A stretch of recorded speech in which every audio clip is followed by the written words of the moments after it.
하나님의 말씀은 에베소서 4장 30절부터 32절입니다. 에베소서 4장 30절부터 32절. 함께 읽으시겠습니다. 하나님의 성령을 근심하게 하지 말라. 그 안에서 너희가 구원의 날까지 인치심을 받았느니라. 너희는 모든 악독과 노함과 분냄과 떠드는 것과 비방한 것을 모든 악의와 함께 버리고 서로 친절하게 하며 불쌍히 여기며 서로 용서하기를 하나님이 그리스도 안에서 너희를 용서하심과 같이 하라. 아멘. 에베소서 강의 46번째 시간입니다. 에베소서 4장 30절부터 32절의 말씀을 갖고 신앙생활이라는 제목으로 함께 나누길 원합니다. 부제목은 심령을 근심하게 하지 말라입니다. 아시다시피 제가 작년 9월 중순에 청빙돼서요 10월부터 목회를 시작했습니다. 그런데 설교를 시작한 것은 7월 첫째 주일이거든요. 오늘이 7월 첫째 주일입니다. 설교한 지가 1년 됐습니다. 여러분을 만난 지가. 시간이 참 빠릅니다. 오늘 설교 제목이 뭐죠? 신앙생활입니다. 우리 모두는 신앙생활을 하고 있습니까?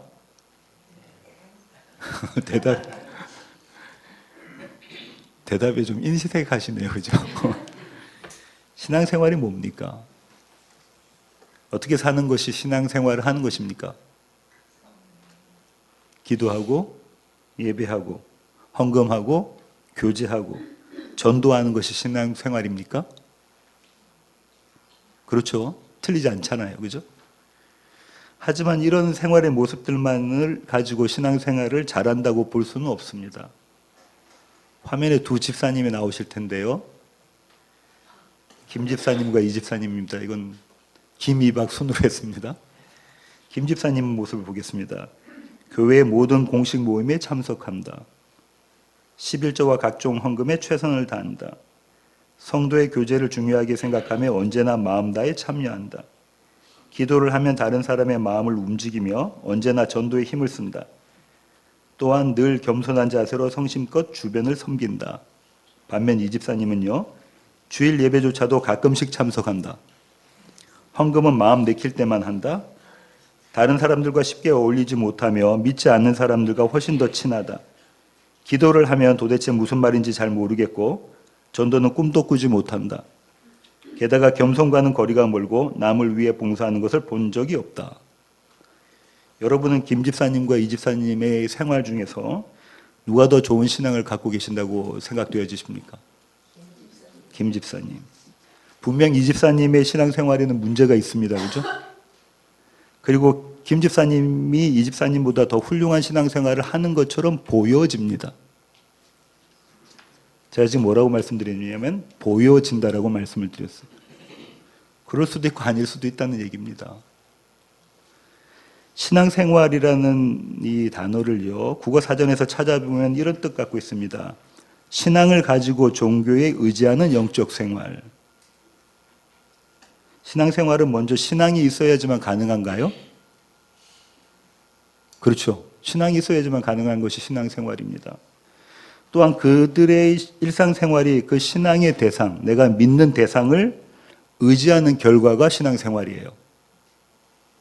그죠?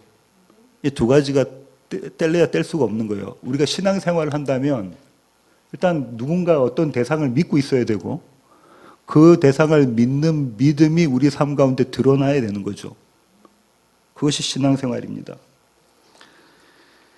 그러니까 신앙생활은 믿음에 근거한 삶입니다. 다시 말해 삶이 곧 신앙의 걸음이라는 말입니다.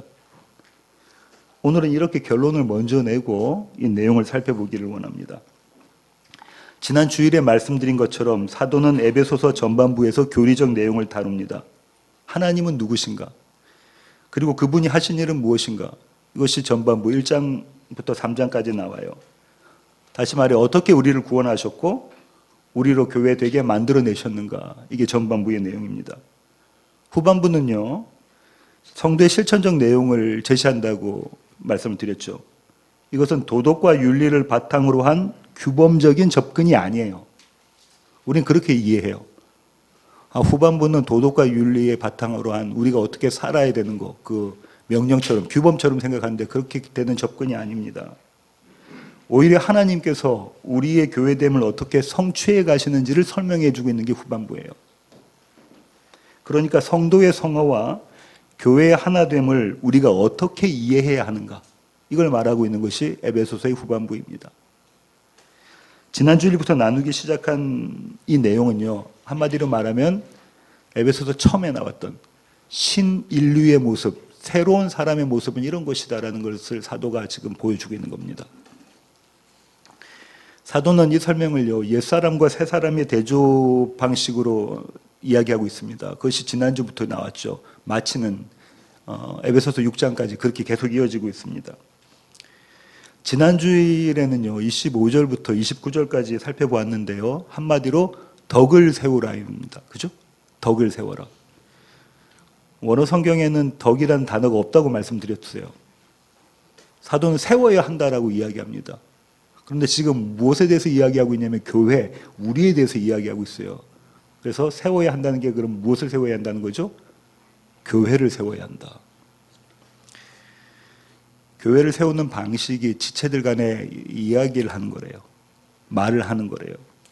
참된 말, 선한 말을 하는 거라고 합니다. 무슨 뜻이라고 지난주 말씀드렸죠? 참된 말과 선한 말. 교회를 세우는 것은 그리스도께서 죽은 나를 어떻게 살리셨는가를 나누는 거라고요. 내가 죽은 사망의 모습 가운데인데 그것을 어떻게 생명의 모습으로 옮기셨는가 것을 나누는 것이 교회를 세우는 참된 말입니다. 다시 말하면 복음으로 서로를 격려하고 위로하는 곳이 교회라는 뜻이에요. 교회는 그런 복음의 공동체입니다. 복음으로 사는 사람들이 교회입니다. 여기까지가 지난 주일의 내용이었습니다. 사도는 오늘 본문을 하나님의 성령을 근심하지 말라는 명령으로 시작합니다. 30절 다시 한번 같이 읽으시겠습니다. 하나님의 성령을 근심하게 하지 말라. 그 안에서 너희가 구원의 날까지 인치심을 받았느니라. 아멘. 그리고 옛사람과 새사람의 모습을 견주어 보여줍니다. 그것이 모든 악한 것, 예를 들면 악독, 그 다음에 격정, 분노, 노함, 욕설, 이런 것들 다 버려. 그리고 새 사람을 입어야 되는데 친절, 자비, 용서 등의 선한 일을 하라라고 31절부터 이야기하고 있어요. 그러니까 성도는 나쁜 짓 하지 말고 착하게 살아야 한다, 이렇게 이야기가 쉽습니다. 본문을 성도의 신앙생활 중 하나인 도덕적인 삶, 윤리적인 삶으로 이해하기가 쉬워요. 틀린 말은 아닙니다.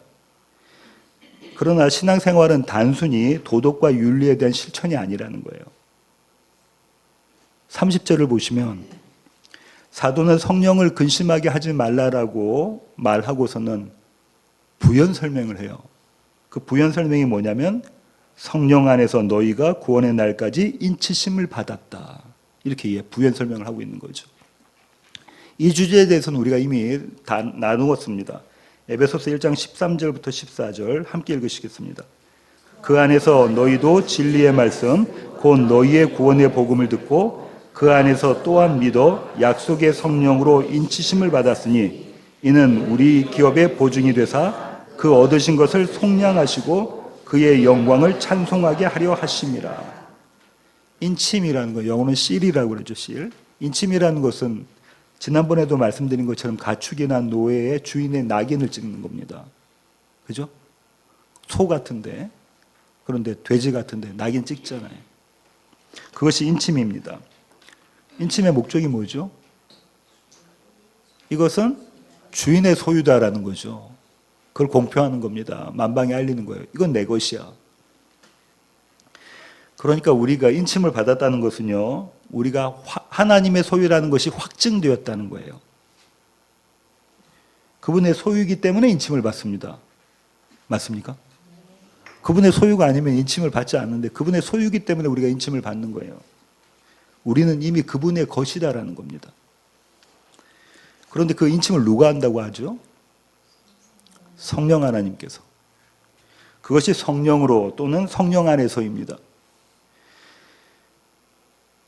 그러니까 인치심을 받았다는 것은요, 성령 하나님의 일하심의 결과라는 거예요. 수동태입니다. 우리가 인치는 게 아니고요. 우리 자신을 인치는 게 아니라 성령에 의해서 인침을 받았다는 거예요. 그 일하심의 결과가 뭐냐면 저와 여러분이 갖고 있는 믿음입니다. 인치심을 받아야 믿게 되시는 거예요. 하나님의 말씀을 통해서 예수 그리스도를 믿는다는 것은요, 보증되신 성령이 우리 안에 계시다는 증거예요. 우리가 예수 그리스도를 믿는다는 것은 성령이 우리 안에 계시다는 증거라는 거예요. 이미 인침을 받았다는 거예요. 우리는 그 믿음으로, 성령이 보증되셔서 우리를 인치신 결과로 얻게 되는 그 믿음으로 눈에 보이는 이 세상에서 보이지 않는 세상을 살아갑니다. 그런가요? 눈에 보이는 이 세상에서 보이지 않는 세상을 살아가기 위해서 반드시 필요한 게 뭐라는 거예요? 믿음이라는 거예요. 근데 그 믿음은 인침 받은 자들에게 주신 선물이라는 겁니다. 그리고 마침내 그 보이지 않는 세상이 아무런 가림이 없이 우리 눈앞에 환하게 드러날 때, 언제죠? 그리스도 예수께서 다시 오실 그때에, 눈에 보이지 않는 세상이 이제 환하게 우리 눈에 선명하게 드러날 때에, 그때까지 우리는 이 믿음을 가지고 살아간다는 거예요. 그렇습니까? 그 믿음 없으면 보이지 않는 세상을 살아갈 수 없으니, 눈에 보이지 않는 세상이 완전하게 보이게 되는 그날까지 우리는 믿음을 갖고 살아간다. 그 말이 오늘 본문에 있는 그것이 구원의 날까지 인치심을 받았다는 거예요. 구원의 날까지 인치심을 받았다. 그러니까 구원의 날까지 인치심을 받았다는 말은요, 주님 다시 오시는 날까지 성령을 통해서 우리 모두가 믿음의 길을 뚜벅뚜벅 걸어간다는 거예요. 따라서 성령을 근심하게 하지 말라는 것은요, 우리의 죄악 때문에 성령께서 안절부절 못하신다 이 얘기가 아니에요. 그죠? 성령을 근심하게 하지 말라는 것은요, 우리를 그 자리에서 그대로 내버려 두지 않게 하시는 성령의 일하심이 있다는 거예요. 죄악된 그 길, 거기에 그 자리에 그대로 내버려 두지 않으신다는 성령님의 일하심이 있다는 거예요. 왜냐하면 인치셨으니까. 내 것이니까 그 죄악된 길에 그대로 내버려 두지 않으신다는 거예요. 성령께서 말씀으로 우리를 깨우치십니다. 다른 것이 아닙니다. 성령께서 하나님의 말씀, 성경으로 저와 여러분을 깨우치세요. 그리스도 예수를 믿게 하세요. 그분만이 우리의 최고의 가치임을 알게 하십니다. 바로 그때 예수 안에서 우리가 누리는 것이 무엇이냐면 생명입니다. 그분의 기업인 생명, 하나님의 기업인 생명입니다. 사도는 이런 전제를 가지고 31절을 지금 이야기하고 있는 겁니다. 성령을 근심하게 하지 말라는 것은 성령께서 반드시 너희를 그 자리에 그대로 내버려 두지 않으시고 너희를 믿음의 자리로 옮겨 놓으신다는 거예요. 그 약속을 전제로 지금 31절이 나오는 겁니다. 31절 함께 읽으시겠습니다. 너희는 모든 악독과 노함과 분냄과 떠드는 것과 비방하는 것을 모든 악의와 함께 버리고. 악독이라고 번역된 단어의 원어적 의미는요, 독이 있는 식물, 아니면 먹지 못하는 식물을 먹게 되면 어떻게 되죠? 막 괴롭고, 그죠? 자칫 잘못하면 죽게 되잖아요. 그것이 악독입니다. 구약 성경은 어떤 언어로 기록되어져 있죠? 너무 쉬운 질문인데 히브리어로 되어 있습니다. 그죠? 알렉산더가 제국을 만들죠. 그 제국이 헬라 제국입니다. 그죠? 그 헬라 제국은 그 알렉산더가 사용했던 헬라어, 그릭을 다 썼다고요. 식민지들이 그 헬라어를 사용하게 만들었어요. 그러니까 유대인들 중에서 히브리어를 모르는 사람들도 생겨나고 그랬습니다. 당시 이집트에 있는 알렉산드리아는요, 우리 미국 같으면 보스턴 같은 데입니다. 최고의 석학들이 있고 그런데요, 세계 최고의 도서관이 있었던 데가 알렉산드리아입니다. 교회사에서 알렉산드리아는 아주 중요합니다. 주전 3세기경에요, 이집트의 왕이 유대인의 학자들을 72명을 데리고 와요. 74명을 데리고 와서 이제 히브리어로 되어 있는 구약 성경을 그때는 구약 성경이 주전이니까 구약 성경을 헬라어로 번역합니다. 그 번역본을 영어로는 셉튜전이라고 하는데 이게 70이라는 의미를 갖고 있어요. 라틴어에서 나왔어요. 표기는 LXX라고 나옵니다. L이 50입니다. X는 10인 줄 아시죠? 10. 50, 10에서 70입니다. 악독이라는 단어는요, 이 70인역에서 여러 번 사용되는데요. 가장 처음 등장하는 곳이 출애굽기 15장 23절입니다. 함께 읽겠습니다. 마라에 이르렀더니 그곳 물이 써서 마시지 못하겠으므로 그 이름을 마라라 하였더라. 어떤 배경인 줄 아시죠? 여기서 써서라고 번역되어 있는 단어가 악독입니다. 마시지 못하는 물이에요. 마시면 비참해지는 물, 마시면 죽는 물입니다. 그런 물이 마라였어요. 그런데 하나님은 그 물을 어떻게 만드셨죠? 단물, 달게 만드셔서 마실 수 있고, 마시면 죽는 물이 아니라 마시면 사는 물로 고치셨습니다. 그렇죠?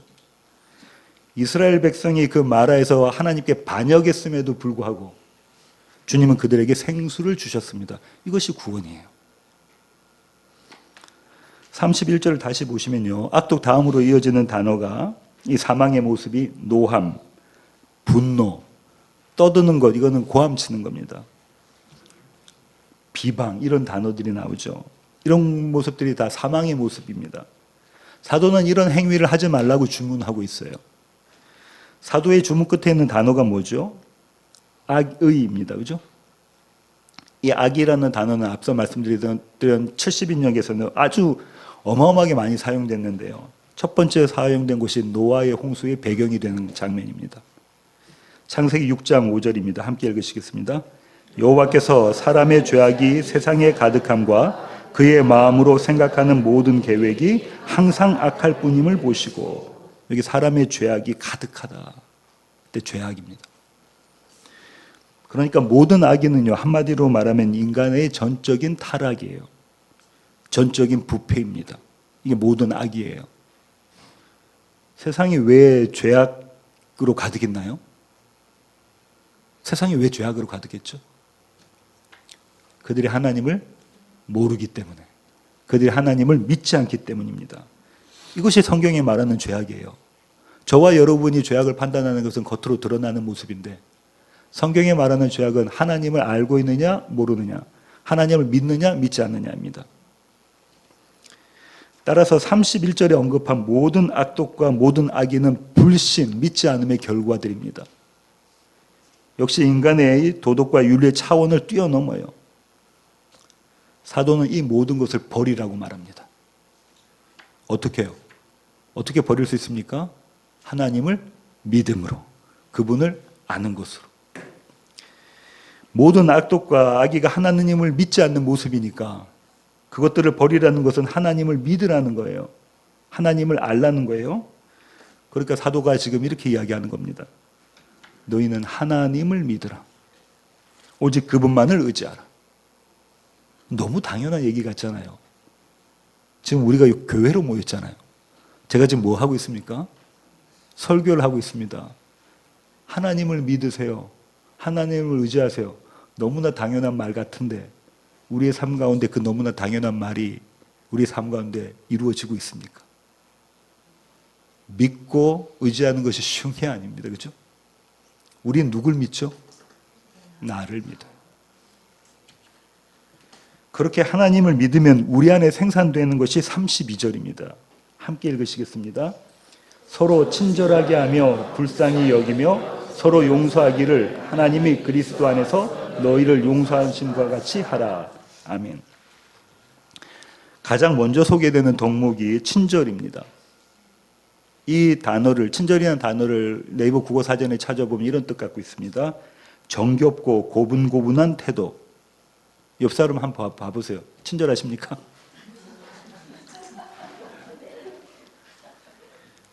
(8월) 말이 되면 저희 가족이 이곳 워싱턴 주로 이주한 지 4년이 됩니다. 시간이 참 빠른데요. 전에 살았던 텍사스에 살고 있는 사람들과 여기에는 살고 있는 사람들, 한인들 이야기하는 게 아니고요. 전체적으로 다. 비교해보면 가장 큰 차이가 있는데 그것이 뭐냐면 친절이에요. 이곳 사람들은 그곳보다 훨씬 덜 친절합니다. 별로 웃지도 않아요. 별로 웃지 않아요. 텍사스 가시면은 아시겠지만 보면 그냥 웃습니다. 모르는데 싱글벙글이에요. 여기 사람들 별로 웃지 않아요. 저도 요새 좀 안 웃는 것 같아요. 정겹고 고분고분한 태도와는 거리가 멉니다. 그런데 사도는 지금 우리에게 친절하라고 주문하고 있어요. 사도의 주문이 항상 싱글벙글하고 정겹고 고분고분하게 서로를 대하라는 말입니까? 그런가요? 이 친절이란 단어의 원어적인 의미는 어떤 거냐면요. 이런 겁니다. 목적한 바가 성취된 거예요. 그래서 잘된 상태입니다. 웰빙의 상태예요. 뭐라고요? 예, 목적한 것이 성취돼서 이루어져서 잘된 상태라는 거예요. 그게 친절이라는 단어입니다. 다시 말해 하나님의 창조의 목적이 성취된 상태가 친절이에요. 창조의 목적이 뭐죠?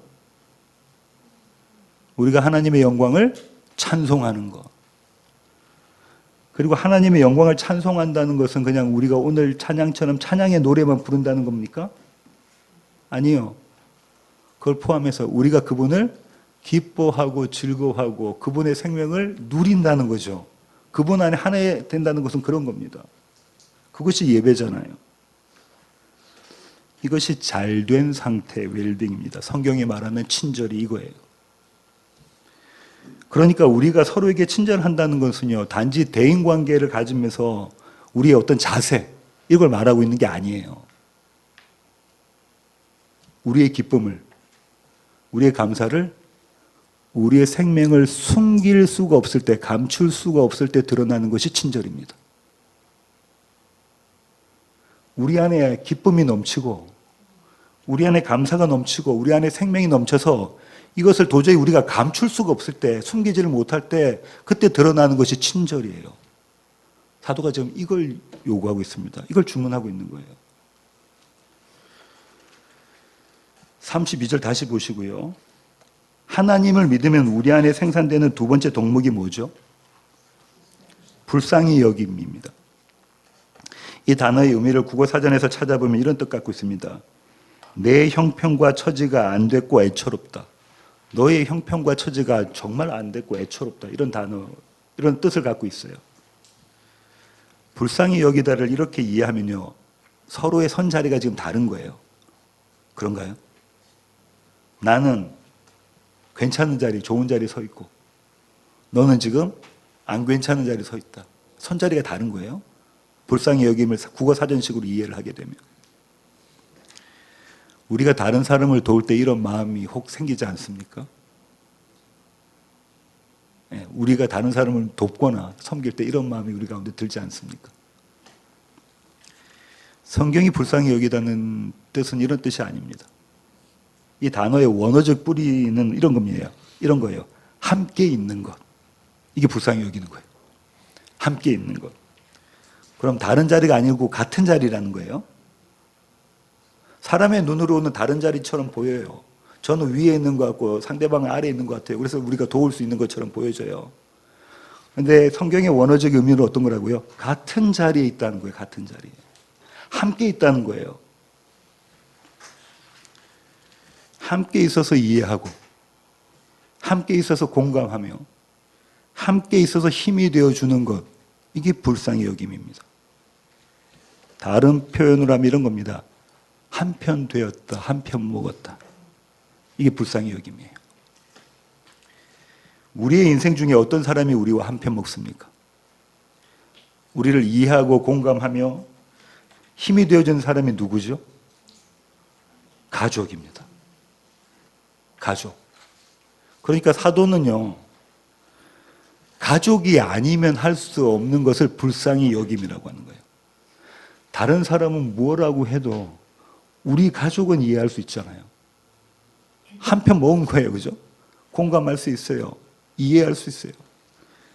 그것이 불쌍히 여김입니다. 사도가 지금 저와 여러분에게 이렇게 이야기합니다. 교회예요. 낮은 울타리 교회예요. 너희는 그렇게 한 편 먹는 가족이 되어라. 그렇게 요청하는 거예요. 우리가 가족입니까? 우리가 가족인가요? 우리의 실력으로 됩니까? 아니요. 우리의 가족도 다 이해 못 하잖아요. 옆에 한번 보세요. 다 이해됩니까? 그런데 한 편 먹은 가족이라고 이야기하는 것은 그리스도 예수를 믿는 믿음 안에서만 된다는 거예요. 그분이 주신 생명을 누리는 그 가운데서만 이루어진다는 겁니다. 32절 다시 보시면요. 사도가 소개하는 마지막 덕목이 뭔가요? 용서입니다. 이 용서라는 단어의 성경적 의미는요, 대가 없이 주다예요. 대가를 바라고 주는 것이 아니라 그냥 대가 없이 주다입니다. 용서에는 아무런 조건이 없어요. 근데 한번 생각해 보세요. 대가 없이 주고, 대가 없이 주는 것을 계속 반복적으로 주고, 끊임없이 주기 위해서는 어떤 상태가 되어져야 됩니까? 언제만 가능한 거죠? 예? 내 안에 내가 주고 있는 그것이 가득할 때만 돼요. 줘도 다시 생겨나고, 줘도 다시 생겨나고. 안 그러면 못해요, 그죠? 줬는데 내 안에 없어요. 그럼 못해요. 안 주지. 사도는요, 이렇게 이 표현을 이렇게 이야기합니다. 하나님이 그리스도 안에서 우리를 용서하신 것처럼 용서하라. 이게 그 얘기예요. 하나님이 그리스도 안에서 우리를 용서하신 것처럼 용서하라가 뭐냐면 우리는 늘 용서받는다는 거예요. 하나님이 우리를 이만큼 용서하셨으니까 우리도 이만큼 용서해라 이 얘기가 아니에요. 우리는 늘 용서받고 있기 때문에 용서할 수 있다는 거예요. 용서가 나오니까. 하나님의 용서를 날마다 경험하는 자가 아니면 결코 다른 사람을 용서할 수 없다는 말입니다. 이것이 만달란트 빚진 자의 비유를 하시는 예수님의 의도예요. 오늘 본문에서 사도가 소개하는 세 사람의 모습, 친절, 불쌍히 여김, 그리고 용서입니다. 이 모든 모습은 생명의 모습이에요. 지금 너무 날씨가 좋습니다. 그죠? 파릇파릇 초록초록 나무들마다 이렇죠. 생명 볼 수 있습니까? 생명이 보여집니까? 조깅이나 산책을 하시면은 반려견들이, 특별히 나이 어린 반려견들이 막 솜살같이 달려가잖아요. 못 한 개 던지면. 생명이 느껴지십니까? 토끼들이 많아요. 그죠? 풀을 막 뜯어 먹습니다. 눈알을 이리저리 돌리면서. 생명을 볼 수 있으십니까?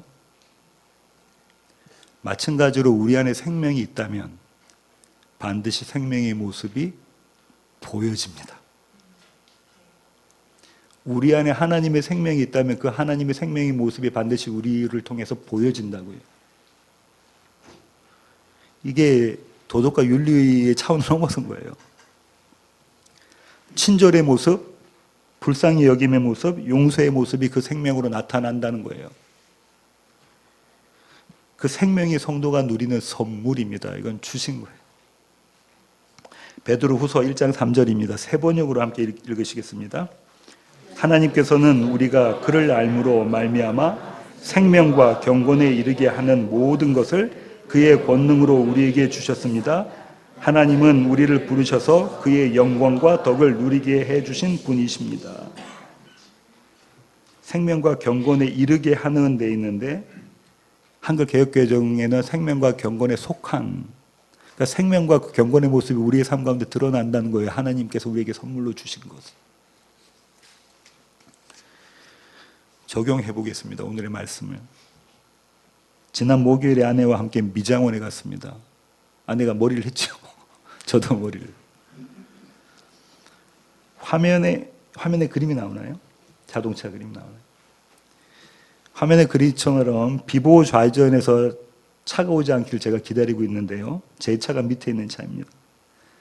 중앙차로에서 좌회전을 기다리는 차가 있는데 여성분이 운전하시는 차였어요. 기다리다 계속 기다리고 있는데도 여성분이 좌회전을 안 하세요. 그 차가 우선인데. 화가 나기 시작하죠. 정 집사님 웃으시는데 화가 나기 시작합니다. 기다리다가 제가 먼저 가야지 하고 출발했는데 이 차가 옆에 있는 차가 있어 안 보여가지고 사각지대에 차가 들어오는 거예요. 그래 급정거를 했죠. 아내가 깜짝 놀라면서 제게 이렇게 얘기합니다. 뭐가 그렇게 급해서 그렇게 출발하냐고. 멈추고 저 차 들어오고 천천히 가면 되는데. 아내의 말이 당연합니까? 당연하죠. 근데 제가 버럭 화를 냈어요. 그 차가 제대로 지금 못하고 있으니까 내가 이렇게 기다리고 있는데 안 들어오고 있으니까 내가 가야지. 뭐가 잘못됐냐고. 그 다음 제가 거기까지만 하면 되는데 한마디를 더 했어요. 이제부터 당신이 운전하라고. 그런 말씀 많이 듣죠? 그러자 차 안의 공기가 설렁해집니다. 노함, 분냄, 고함, 비방입니다. 성령 하나님께서는요, 여지없이 이런 저를 그대로 내버려 두지 않으십니다. 왜냐하면 인을 치셨어요. 내가 구원의 날까지 너를 붙잡고 가겠다고 인을 치셨기 때문에 그대로 내버려 두지 않으세요. 제 모습을 보게 하시는 거죠. 너는 틀렸고 내가 옳다며 너는 틀렸어. 그 운전하시는 분에게도 우리 아내에게도 너는 틀렸고 내가 옳다고 여전히 왕노릇하고 있는 형편없는 저를 보게 하십니다. 그 다음 신호 되기 위해서요. 제가 아내에게 사과했습니다. 여보, 나는 언제나 내가 잘했다고 주장하네. 누가 나보고 틀렸다고 하면 견딜 수가 없네. 그래서 주님이 없이는 못 사는 자가 내가 맞네. 내가 잘못했어요. 미안해요. 이렇게 사과를 했습니다. 여러분, 제가 이런 얘기를 하는데 포장하지 않은 제 모습입니다. 여러분 앞에서는 다 포장할 수 있잖아요. 목사 이런 모습에 실망하셨습니까?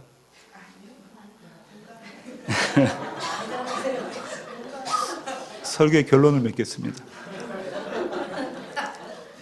많은 사람들이요, 목사는 성도의 모범이 되어야 한다고 말합니다. 그죠? 목사는 성도의 모범이 되어야 한다고 말해요. 여러분도 그렇게 생각하십니까? 근데 어쩌죠? 제가 말씀드린 것처럼 저는 제 모습이 이런데. 저는 목사가 성도의 모범이 된다는 것에 동의합니다. 그런데 그 모범이 저의 도덕적 삶은 아닙니다. 제가 그리스도 예수의 복음이 필요하다는 것, 그 복음으로 하루하루를 살아가고 있다는 것이 모범입니다. 바울이 이야기하는 모범이 그 모범이에요. 나는 예수가 필요합니다. 그렇게 그리스도 예수를 믿는 믿음으로 사는 삶이 신앙생활이에요. 나의 벗겨진 옛사람과 새로 입혀진 새 사람을 보는 삶이 신앙생활입니다. 나의 십자가와 빈무덤을 경험하는 삶이 신앙생활입니다. 신앙생활은 그렇게 날마다 복음으로 사는 삶이에요.